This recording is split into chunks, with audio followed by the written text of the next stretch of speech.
When I rejected the school's bad boys confession once again, a barrage of comments suddenly appeared before my eyes. This fake daughter is so stupid. She still doesn't know she's not her parents' biological child. Her parents already brought the real daughter back from the countryside behind her back. Soon her parents' love will shift. The money will be split. Even her childhood sweetheart from the elite family has been arranged to spend time with the real daughter. The only person who can be her support is this bad boy in front of her, who keeps chasing her, and she keeps rejecting him. This is his last confession. If he fails this time, he'll leave the country with his family immediately. The fake daughter will truly be all alone. Then I watched as Jake's face fell. As he started to turn away, I grabbed his hand. Jake Wilson. I called his name, my voice uncertain. The tall, lean guy froze. Everyone at school called him temperamental and rebellious. But my one word stopped him like I'd cast a spell. He stood there completely still. When he looked up, his ears were bright red. I quickly pulled my hand back. He cleared his throat. If you're about to apologize or reject me again, just don't. I've heard it enough. He kept his back to me. The floating comments scrolled past, mocking my upcoming downfall. The fake daughter really broke his heart. The bad boy is still a rich kid who's been pampered his whole life. She's the only person who's ever rejected him. The only person who truly loved her. And she pushed him away with her own hands. She deserves what's coming.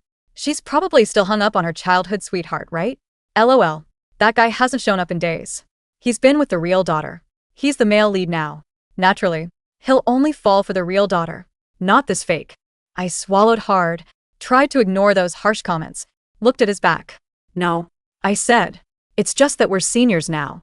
Jake cut me off before I could finish. He glanced at me sideways, eyes half closed. You already used the studying excuse to reject me. That was last month. As the comments predicted, he seemed completely heartbroken by my repeated rejections. He lifted his foot to leave. I grabbed his wrist again, rushed to finish my sentence. What I meant was, we're seniors about to take the SATs and go to college. If we don't end up at the same school or even the same city, even if we like each other, we'd be apart. I looked up at him, trying to hide my shyness. How about we wait until after graduation? And Jake's Adam's apple bobbed.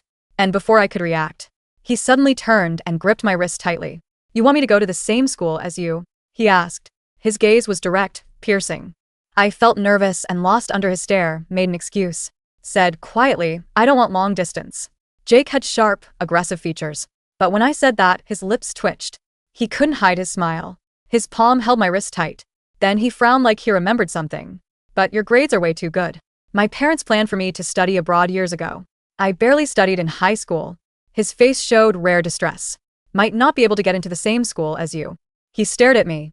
You said, same city. His raw, intense emotion was contagious. I nodded at him. That works, too. The moment I said it, Jake broke into a full smile. The comments were going crazy with question marks. Wait, aren't you supposed to be the tough bad boy? You're worth this little 2 sentences and you're won over?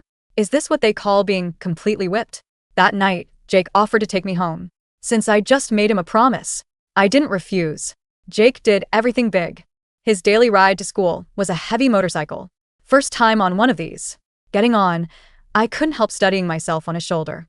Jake's ears turned bright red, but when he looked back at me, his eyes were full of obvious joy. He drove me past the school gate with a roar. His group of friends whistled loudly at us. When we reached my building, he got off first, then held out his arm in front of me. I looked at him confused. He coughed lightly. You seem scared, right? He said. You can hold my hand getting off, maybe to match my height. He even lowered his shoulder a bit. With one glance up, I could meet his eyes directly. This kind of detail, I seemed to only notice it today. At that moment, I thought inappropriately of my sweetheart friend, Michael Harrison. Michael had excellent grades, was gentle and polite. He was everyone's idea of the perfect guy. But all my life, I'd had to look up and stand on my toes to see him. Not once had I looked into his eyes at eye level. Jake seemed reluctant to leave. I told him to go. He walked backward, eyes never leaving me. Should I pick you up tomorrow morning? He asked. I didn't want to refuse directly. Just said, wouldn't that be too much trouble? No trouble at all, Jake answered immediately. It's on my way, he said. I finally nodded and said, okay. He said, oh. Then reluctantly got on his bike and slowly left. Only after his figure disappeared at the end of the road did I turn to go upstairs. But the moment I turned around, I nearly crashed into someone. Stepped back twice, realized it was Michael Harrison, who I hadn't seen in almost a week. He had his arms crossed loosely, leaning against the wall. His gaze was cold, looking at me thoughtfully. When did you and Jake Wilson develop the kind of relationship where he drives you home? Michael looked down at me. His expression was calm, but his words were demanding. The comments flooded my vision like they were afraid. I didn't know Michael had spent this. I'm with that real daughter I hadn't met yet. I looked up at Michael's indifferent face. Asked him, what about you? You haven't been home or at school lately. Where have you been? Michael's eyes narrowed. I'd always been obedient around him, never defied or rejected him. He seemed surprised I'd asked back. His face turned cold. Do I need to report to you where I go? I used his words against him then. I don't need to report to you who I develop relationships with. Or who drives me home, right? I moved to leave, but he grabbed my arm. He frowned at me. Emma, what's wrong with you? What's wrong? I calmly turned to look at Michael. He seemed genuinely confused. Don't you always find it annoying when I clung to you? I said, even when your parents asked you to. You didn't want to deal with me. I looked down at his hand gripping my arm, called his name softly, Michael Harrison. So, what are you doing right now? Michael froze, instinctively loosened his grip. I seized the chance, left quickly, and went upstairs. I could feel Michael behind me, shrouded in shadow, not moving. I didn't look back at my door before I even pushed it open. I heard cheerful laughter from inside. I stood at the door, took a deep breath, then gently pressed the handle and opened it. As I pushed the door, the sounds inside stopped abruptly. Everyone looked at me. I saw my dad, who was usually busy with work and rarely home. Saw my grandparents, who usually kept to themselves. Saw my mom, and usually wearing an apron. I saw the unfamiliar girl they surrounded in the center. Her face looked 80% like my mom's. Everything was clear. My mom was lifting a plate of freshly baked pastries to the girl, even about to feed her personally. Since I could remember, she'd never cooked or made food. Right now, even our helper, Miss Jong, was pushed to the corner of the room.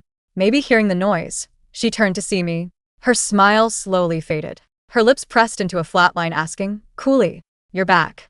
I said quietly, still standing at the door. Could barely find space to enter the room. My mom said, go to your room and rest first, Mom. Her words paused subtly here. I'll come talk to you tonight. I nodded, didn't glance that way again. Crossed the living room, turned, and went upstairs. As I closed my bedroom door, I vaguely heard my grandmother's scolding voice. Doesn't even know to come say hello. You've spoiled her too much. That night I waited until I was about to sleep before my mom lightly knocked and entered my room. Actually, I already knew all the facts through the comments. It wasn't different from any melodramatic plot. I was the child of the Wilson family's housekeeper. Years ago, she and Mrs. Wilson gave birth at the same time. She secretly switched the two babies. I stayed with the Wilsons in luxury, receiving endless love.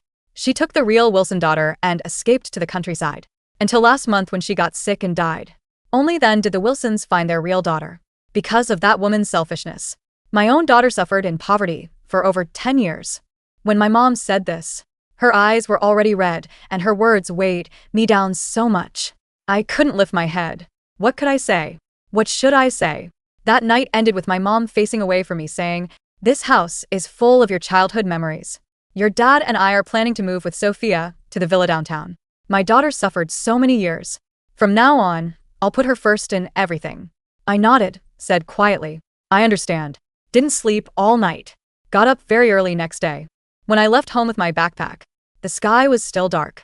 So, when I went downstairs and saw Jake Wilson, leaning against his motorcycle, reading a book, I was so surprised. Why are you here so early? The morning air was biting, a gray mist clinging to the pavement. Jake was leaning against his heavy black motorcycle, his long legs crossed at the ankles. But it wasn't his posture that stopped me.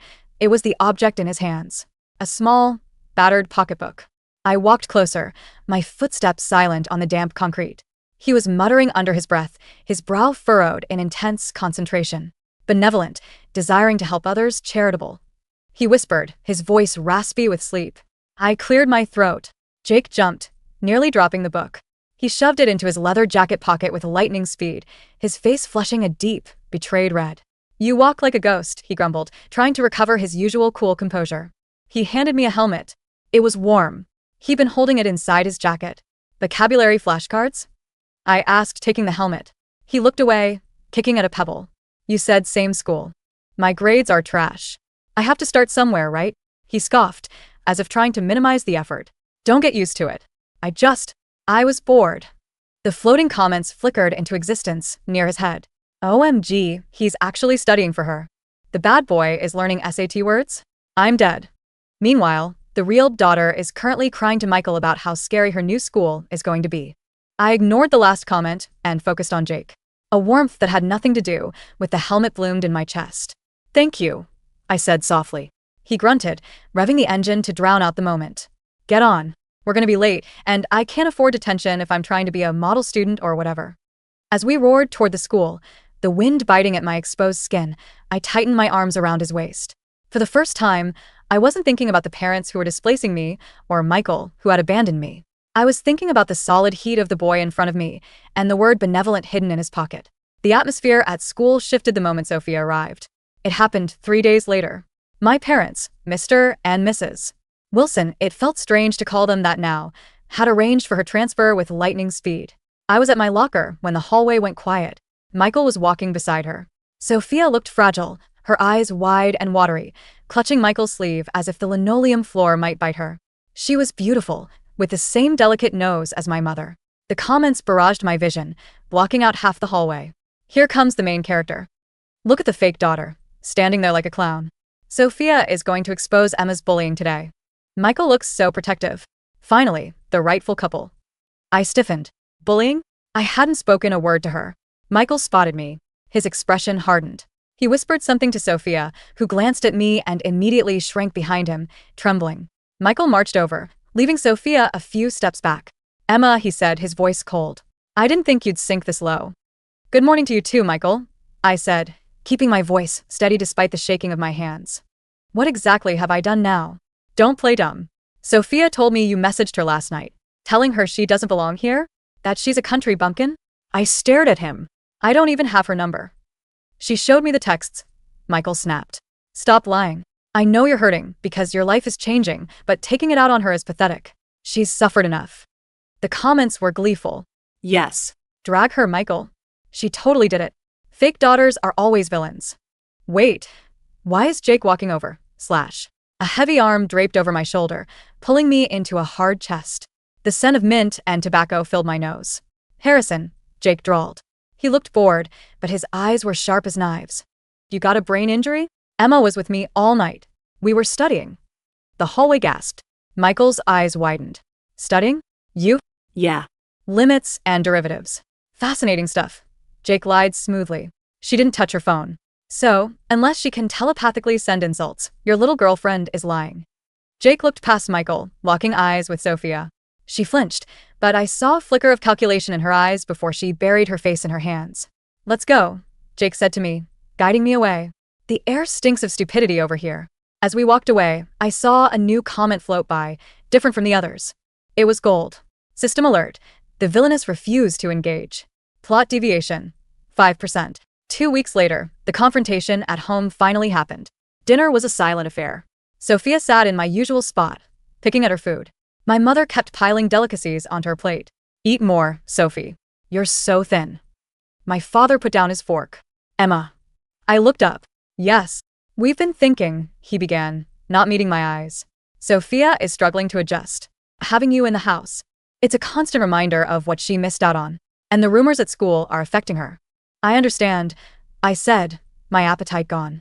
We bought a small apartment near the school, he said, sliding a set of keys across the mahogany table. It's fully paid for.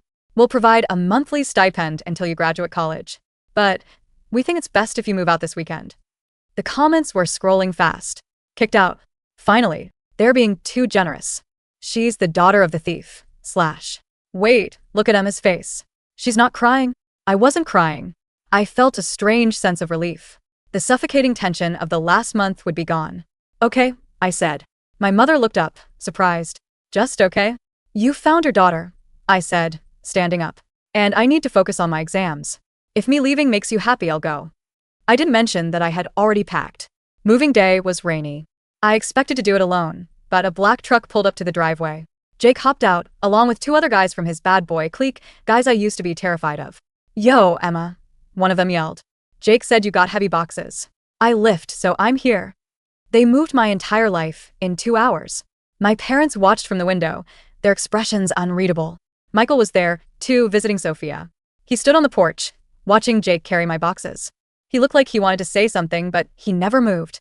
When the last box was in the apartment, a small, dusty studio, but mine, Jake sat on the floor, wiping sweat from his forehead. So, he said, looking around the empty room. Freedom. Freedom, I agreed. I handed him a bottle of water. Thank you, Jake. Again. He cracked the cap. Don't mention it. But hey, the stipend they gave you? Is it enough? It's enough for rent and food. Barely. I got a job, he blurted out. I blinked. You? A job? At the mechanic shop. Turns out I know a thing or two about bikes. So, if you need extra for books or whatever. I'm just saying. He turned red again. I sat down next to him, our shoulders touching. Jake Wilson, are you offering to support me? I'm offering to invest, he corrected, looking at me with that intense, piercing gaze. In us. Same city, right? Same city. I promised. Senior year flew by in a blur of flashcards, late-night study sessions at the diner, and the constant, nagging presence of the floating comments. The comments were getting frustrated. Why isn't she miserable? Sophia was supposed to ruin her reputation by now. Why is Jake's GPA going up? This is out of character. Sophia tried. There were rumors of cheating, stolen jewelry, and mean texts. But every time, Jake was there as a shield, or I simply didn't react the way they wanted me to. I had the cheat codes. I could see the comments anticipating her moves, so I sidestepped them. The real blow came in April. Acceptance letters. I got into NYU. It was my dream. Jake had applied to Columbia and NYU, aiming impossibly high. We sat in the park to open his letters. He held the envelope like it was a bomb. Just open it, I whispered. He tore it open. He scanned the paper. His face fell. Rejected, he said, his voice hollow. My heart stopped. Oh, Jake. Wait. He pulled out the second letter. NYU. He stared at it for a long time. Then he looked at me, a slow, disbelief-filled grin spreading across his face. Waitlist. Waitlist is good. Waitlist is a chance. I cried, hugging him. It's not an acceptance, he muttered into my hair. But I'm not leaving the country. I'll go to the community college nearby if I have to and transfer. I'm not leaving you. The comments were confused. This isn't the script. Jake is supposed to go to Switzerland and leave her alone. Whatever, she'll be poor and miserable in New York anyway. Graduation day. My parents didn't come. They took Sophia to Paris to celebrate her finishing a difficult year. Michael was valedictorian. I was salutatorian. We sat next to each other on the stage. They aren't here, Michael said quietly, staring straight ahead. I know, I said. You look happy, he observed, glancing at me. With him. I am. I made a mistake, Michael said, his voice cracking slightly. Sophia, she's not who I thought she was. She's manipulative, Emma. She plays the victim. I looked at him, feeling nothing but a distant pity. You made a choice, Michael. You chose the narrative over the person. Can we start over? He asked, turning to me fully. In college? I'm going to Columbia. We'll be in the same city. I looked into the crowd. Jake was there, in the back row, wearing a tie that was crooked. He was holding a massive sign that said, "That's my girl," in glitter glue. His friends were cheering so loud the principal had to pause. No, Michael, I said softly. I don't look up anymore. I look eye level. 5 years later, the gallery opening was packed. The air smelled of expensive champagne and rain. The Ethereal Collection by Emma Wilson, a voice read from the brochure. Wait, Wilson? Is she related to the Wilsons? No, another voice answered. She's self-made. A scholarship kid from NYU. I stood in the corner, adjusting the strap of my black dress. I was nervous. This was my debut as a lead curator. A hand slid around my waist. A warm, calloused hand. Stop fidgeting, Jake whispered in my ear. He looked devastating in a tailored suit, though he still refused to wear a tie properly. He had eventually gotten off that waitlist, clawed his way through business school, and now ran his own high-end custom motorcycle shop. There are critics here, Jake. And they love it. Look at the comments, he joked. He didn't know I could actually see them. But for the first time in years, the comments were different.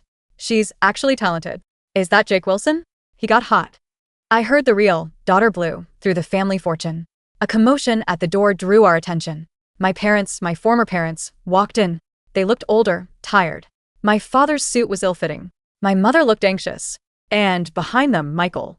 He looked corporate, polished, but weary. They spotted me. My mother hesitated, then walked over. Emma, she said. Her voice wavered. We saw the article in the Times. About your success. Hello, I said politely. Sophia, my father started then stopped. He looked at Jake, who was glaring at him with protective intensity. Sophia made some bad investments. With Michael's help, we lost the villa. I felt a pang of sadness, but it was distant. I'm sorry to hear that. We missed you, my mother cried out, reaching for my hand. We made such a mistake. You were the daughter we raised. Blood shouldn't have mattered. It didn't matter to me, I said gently, pulling my hand back. But it mattered to you. And that's okay. It led me here. I looked up at Jake. He squeezed my waist. We should go, Jake said to them, his voice hard. This is a private event. Emma, please, Michael stepped forward. I can explain everything. I broke up with Sophia years ago. I waited for you. I laughed then. A genuine, light laugh. Michael, you're still waiting for a script that ended 5 years ago. I turned my back on them. The comments were scrolling wildly one last time. The fake daughter is the queen. Best ending ever. Gigi. As Jake led me toward the balcony for a toast, the floating text flickered and finally, permanently, vanished. I didn't need them anymore. I knew exactly what happened next. Jake pulled me into the corner of the balcony, the city lights of New York glittering behind us like diamonds. You okay? He asked, searching my face. Never better, I said. So, about that promise. Which one? Same city. Same life. Jake reached into his pocket. He didn't pull out a vocabulary book this time. He pulled out a small velvet box. I'm thinking, he said, his voice dropping to that low growl that still gave me shivers. We make it the same last name, too. Just to confuse the historians. I smiled, pulling him down by his lapels until we were eye to eye. Yes, I whispered. That works too.